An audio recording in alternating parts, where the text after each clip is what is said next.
C'est bon, j'ai lancé. L'idée de ce webinaire, c'était un peu de se dire comment on lance le sujet dans un repas. On l'avait notamment fait avant Noël en se disant comment on change pour éviter de parler de Covid tout le temps, on vous propose un autre sujet. Et donc l'idée, c'était de lancer cette question. Vous en pensez quoi du revenu universel, vous? Et donc on vous propose une ambiance garantie avec cette question-là. En règle générale, les petites choses qu'on va pouvoir retrouver, c'est plus personne ne va travailler, c'est impossible à financer, on peut vous traiter de bisounours aussi, ça nous arrive régulièrement. Qui va faire les sales boulots et pourquoi tu veux le donner aux riches alors qu'ils ont déjà assez d'argent. Et du coup, vu que c'est la thématique du moment, on vous propose 3 gestes barrières pour lancer le débat en toute sérénité, que ce soit en famille ou avec vos amis. Donc, les 3 gestes barrières qu'on vous propose pour parler de revenu universel. Le geste barrière numéro 1, c'est de connaître la définition. Parce qu'en fait, on entend souvent parler de revenu universel, mais souvent, ce n'est pas un revenu universel. Donc, c'est le mouvement français pour un revenu de base et l'équivalent européen et mondial qui ont planché sur la définition de c'est quoi qu'on met derrière ce mot-là. Et ça peut être revenu universel, inconditionnel, revenu d'existence. Il y a plein de mots, mais il y a un concept clé. Et comment il est défini? Il faut que ça soit une somme d'argent qu'on donne à tout le monde mensuellement et surtout qu'elle soit universelle, inconditionnelle et individuelle. Donc, universelle, ça veut dire qu'on le donne à tout le monde. Donc, typiquement, il y a des revenus universels, soi-disant, qui sont proposés que pour les jeunes. Donc là, dès qu'on voit que c'est ciblé sur une population, on ne peut pas parler de revenu universel. Il faut que ça soit inconditionnel. Donc là, par exemple, si vous devez vous engager à faire des recherches d'emploi ou à faire n'importe quelle démarche en contrepartie, on ne peut pas parler de revenu universel. Et il faut que ça soit individuel. Donc le RSA, par exemple, ce n'est pas du tout un revenu universel, mais il faut savoir que le RSA, si on est en couple et qu'on a tous les deux droit au RSA, en fait, on n'aura pas 2 fois le RSA. On aura un RSA couple et c'est calculé à l'échelle d'un foyer, le RSA. Donc là, le revenu universel, c'est bien quelque chose qui est pour la personne en tant qu'individu. Et il faut que ça soit cumulable. Donc l'idée, c'est de dire, ce revenu universel qu'on donnerait à tout le monde la même somme d'argent, au-delà de ça, les gens peuvent cumuler un salaire, du chômage, de la retraite. Donc voilà, c'est bien ces 4 éléments-là qu'il faut avoir en tête. Et ce que ça permet d'avoir ce geste barrière numéro 1, c'est de savoir de quoi on parle et de cadrer le débat et surtout d'écarter les revenus universels qui n'en sont pas. Et notamment actuellement, celui dont on attend le plus parler, c'est le revenu universel d'activité qui est présenté par Emmanuel Macron, enfin qui est réfléchi par La République En Marche en ce moment et qui en fait n'a rien de revenu universel parce que ce n'est pas pour tout le monde. Il y a certaines conditions et c'est des fois calculé à l'échelle d'un foyer. Donc voilà, il faut bien avoir en tête des fois pour savoir de quoi on parle et est-ce qu'on parle vraiment d'un revenu universel dès que la proposition est faite. Donc ça, c'est le geste barrière numéro 1. Et donc, le deuxième geste barrière qu'on vous propose, c'est de renvoyer la question personnellement à l'expéditeur, notamment quand on vous parle, plus personne ne va travailler.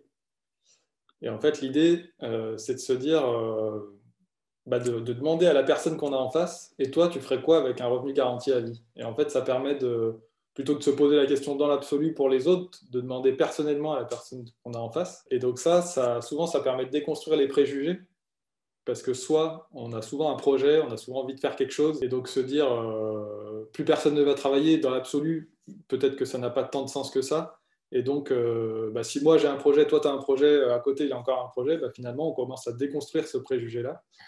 Et puis en plus, ça permet d'avoir des discussions incroyables sur les rêves et les passions de chacun, parce qu'en fait, on a tous plein de projets potentiellement qu'on n'arrive pas forcément à mettre en place pour des questions de temps, d'argent, de disponibilité mentale.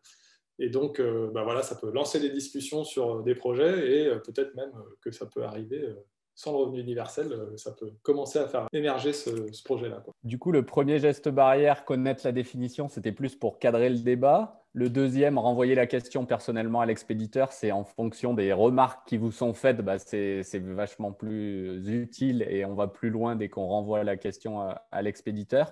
Et le geste barrière numéro 3, il est plus centré sur le financement, parce que le côté c'est impossible à financer arrive très vite dans les discussions au niveau du revenu universel. Et l'idée par rapport à ce financement, c'est de comparer le système à la Sécu en disant, en fait, la sécurité sociale, on a choisi de mutualiser la santé. Et l'idée, c'est que tout le monde est remboursé de sa consultation. Même Bernard Arnault, dès qu'il a un rhume, il va chez le médecin et il est remboursé de ses 23 euros. Et en contrepartie, par contre, avec la CSG notamment, sous réserve d'optimisation fiscale, il contribue selon ses moyens. Et donc, l'idée du revenu universel, c'est un peu le même, c'est de se dire, en fait, tout le monde a le droit à son revenu universel, même Bernard Arnault, mais par contre, après, dans les modalités de financement, tout le monde contribue, tout le monde peut contribuer selon ses moyens. Ça permet de comprendre qu'on ne fait pas que donner, parce que souvent dans le revenu universel, on dit ça coûte cher, ça coûte le budget de l'État et tout ça, mais on ne se rend pas compte qu'un revenu universel qui tient debout, c'est un revenu universel qui tient sur deux jambes. Il y a le côté je donne, mais il y a aussi le côté je prends. Et donc, un revenu universel qui tient debout, ça va souvent avec une remise à plat de la fiscalité. Ça permet par la même occasion de comprendre que ça ne coûte pas si cher. Enfin, c'est plus des flux monétaires. Il y a d'un côté on prend, d'un côté on donne. Et après, ça dépend comment on paramètre le revenu universel, parce qu'il n'y a pas un revenu universel, il y a plein de revenus universels différents. Et ça met en avant l'intérêt de donner aux plus riches pour ne pas couper la société en deux. Bernard Arnault, il accepte de participer au financement de la sécurité sociale parce que ça a un côté universel et qu'il se dit que si des fois ses enfants ont un problème de santé, ils pourront aussi bénéficier de ce régime-là. Et donc, ça n'a pas pour effet de couper la société en deux, comme peut l'avoir le RSA, par exemple, où après, on a des discours avec d'un côté les contributeurs et de l'autre, entre guillemets, les assistés. Et donc ces 3 gestes barrières, on en a fait un joli poster que vous pouvez retrouver dans tous les lieux publics de France. Donc voilà, on les a remis à la sauce actuelle, là, donc les 3 gestes barrières pour discuter du revenu universel en toute sérénité. Donc on a repris là les 3, connaître la définition, renvoyer la question personnelle à l'expéditeur et comparer le système à la sécurité sociale. Donc ça, c'est une infographie qu'on a faite, qui est aussi sur notre site, et que vous pouvez facilement partager et garder en tête comme pense-bête aussi, si ça peut vous aider à en parler avec vos proches. Donc ensuite, on voulait quand même vous demander ce que vous en pensez, et donc pour ça, on vous redonne quelques petites billes avant d'en discuter tous ensemble. Donc déjà, on vous propose de vous poser les 3 questions qui sont un peu les 3 grandes questions qui permettent de construire son revenu universel, un revenu universel. Donc d'abord, c'est pourquoi le mettre en place. Et donc là, on a des grandes justifications qui peuvent dépendre un peu de ce qu'on a envie de faire, mais ça peut être de lutter contre la pauvreté, donc par exemple de réduire les inégalités, de partager les ressources et de s'adapter à l'évolution de l'emploi. Donc en fait, le système social actuel, il a été construit dans un monde où en gros, il y avait du travail pour tout le monde, et donc c'était plus un filet de sécurité. Le chômage quand on perd son emploi, par exemple, la retraite à la fin de sa vie. Mais maintenant, on a des parcours plus irréguliers, donc on peut être plus souvent en dehors de cette raquette, de ce filet, passer un peu à travers les mailles. Et donc, le revenu universel, ça pourrait être un nouveau pilier de la sécurité sociale, de la protection sociale. Et il y a un autre avec lequel on est un peu moins favorable, mais qui peut être aussi une justification qu'on voit sur certaines propositions. C'est un peu réduire l'État au minimum, c'est-à-dire, en gros, on donne ce filet de sécurité-là, et après, venez plus nous voir, l'État a fait sa part, débrouillez-vous, quoi. Donc ça, c'est des grandes questions philosophiques, presque les projets de société qui peuvent avoir derrière, et nous, on vous invite à vous questionner là-dessus, sur ce que vous aimeriez voir. Ensuite, le combien. Donc là, ça peut être très varié. Ça peut aller en France à peu près dans les projets qui ont émergé. Ça peut aller en gros de 450 à 1000, 1200 euros par mois. Et après, ce qui peut être aussi intéressant, c'est que ça peut être pas que de l'argent, en tout cas pas que des euros. Ça peut être une partie ou tout en monnaie locale. Donc c'est une manière de flécher l'argent dans le territoire. Donc à Lyon, par exemple, on a la Gonette, et en France, il y en a un peu 70, 80, je crois, des monnaies locales. Donc voilà, ça permet de flécher l'argent sur le territoire dans des projets qui sont souvent socialement et écologiquement durables. Et ça peut être aussi de l'extension de gratuité, donc ça peut être les premiers litres d'eau, les premiers kilowattheures d'électricité, il y a les transports en commun aussi, à des endroits qui sont gratuits. Enfin, voilà, ce n'est pas forcément que de l'argent, mais ça peut prendre d'autres formes. Donc ça, c'est pareil, on vous invite à définir votre propre revenu universel. Et après, les manières de le financer, ben, il y a trois grandes familles, en gros. C'est l'autofinancement, donc c'est qu'est-ce qu'on va enlever. Donc, par exemple, si on met un revenu universel à 1 000 euros, on peut penser que le RSA n'a plus lieu d'être. Donc, ben, l'enveloppe qui est aujourd'hui utilisée pour le RSA, elle peut permettre de financer une partie du revenu universel. Il y a les taxes, donc ça c'est un peu côté classique de dire ben, l'impôt sur le revenu, l'impôt sur le patrimoine, voilà, calculer comment on a envie de financer ça. Et après, quelque chose qui est un peu moins connu et que je ne vais peut-être pas trop détailler là, mais c'est la création monétaire. Donc là, c'est la Banque Centrale Européenne qui peut, en gros, émettre des euros qui pourraient servir à ça. Et donc pareil, là, on avait fait une petite infographie il y a quelques temps, donc, que vous pouvez aussi retrouver sur notre site, et donc qui reprend les trois grandes questions qu'on vous invite à vous poser pour vous. Et ce qui est important avec ces trois grandes questions, et c'est en fait s'il y a une chose que vous devez retenir ou faire passer dans une discussion, c'est qu'il n'y a pas un revenu universel, il y a plusieurs revenus universels. Donc pour nous, la question de dire est-ce que vous êtes pour ou contre un revenu universel, ce n'est pas une bonne question, entre guillemets. La question, c'est plus de dire le revenu universel, c'est un outil. L'idée, c'est de comprendre cet outil et derrière cet outil, de dire quels sont les revenus universels avec lesquels je suis d'accord et quels sont les revenus universels avec lesquels je ne suis pas d'accord. Et donc voilà. Et pour finir, avant de lancer la discussion, nous, on voulait vous proposer notre version idéale, donc qu'on appelle le rêve. C'est le revenu émancipateur pour vivre épanoui.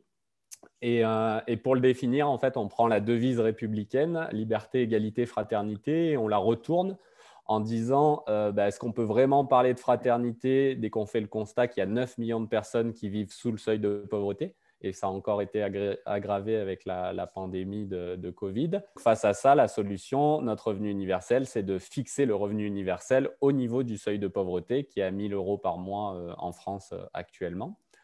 En termes d'égalité, est-ce qu'on peut vraiment parler d'égalité dès qu'en fait les 10% les plus riches en termes de patrimoine possèdent autant que les 90 autres pourcents? Pour nous, la solution de financement, donc le comment, ça serait il y aurait une partie autofinancement, comme Romain disait tout à l'heure, le RSA aurait peu de raisons d'être, donc il y aurait cette petite partie d'autofinancement. Mais ça serait surtout par des taxes sur le revenu et sur le patrimoine. Et qu'est-ce que ça permettrait tout ça? Est-ce qu'on peut vraiment parler de liberté dans un pays où il y a 9% de taux de chômage et pour subvenir à ces besoins, il faut forcément avoir un emploi? Pour nous, non. Et en fait, d'avoir ce revenu universel au niveau du seuil de pauvreté, ça permet de plus choisir sa vie. Et donc de valoriser tout un tas d'activités parce qu'on fait souvent le parallèle et dans l'infographie que Romain va vous montrer, on l'a fait avec les abeilles où si on s'en tient au point de vue du PIB, en fait les abeilles, quelle est la valeur marchande qui contribue au PIB? C'est le fait qu'elles produisent du miel et qu'on les vende, alors qu'on sait bien que les abeilles, leur valeur ajoutée, elle est bien plus importante que ça, c'est tout le fait qu'elles butinent et qu'elles aillent voir des plantes à droite à gauche. Et on peut faire le parallèle avec les êtres humains en se disant, est-ce que notre seule valeur ajoutée, c'est ce qui contribue au PIB? Ou est-ce que les discussions, les activités, les engagements associatifs ne contribuent pas aussi à bien nous faire vivre tous ensemble? Donc voilà un petit peu notre version du revenu universel idéal. En sachant qu'on ne l'a pas dit au début, le but de cette année, c'est qu'on va faire un petit peu un webinaire comme ça tous les 12 du mois à midi avec une partie vulgarisation comme ça sur le revenu universel en tant que tel. Mais de plus en plus, on veut creuser cette question du rêve et notamment, on est en train de travailler à son financement pour détailler un petit peu comment ça serait possible. Et donc, au fur et à mesure des webinaires, l'idée, c'est qu'on fasse aussi passer le message de comment ça évolue nos réflexions sur ces sujets-là. Et peut-être avant d'en discuter tous ensemble, vous reprécisez que tout notre travail, dont le webinaire qu'on fait aujourd'hui, tout notre travail est sous licence CC by SA. Donc, c'est-à-dire que vous pouvez vous le réapproprier, le repartager. La seule contrainte, c'est de nous citer.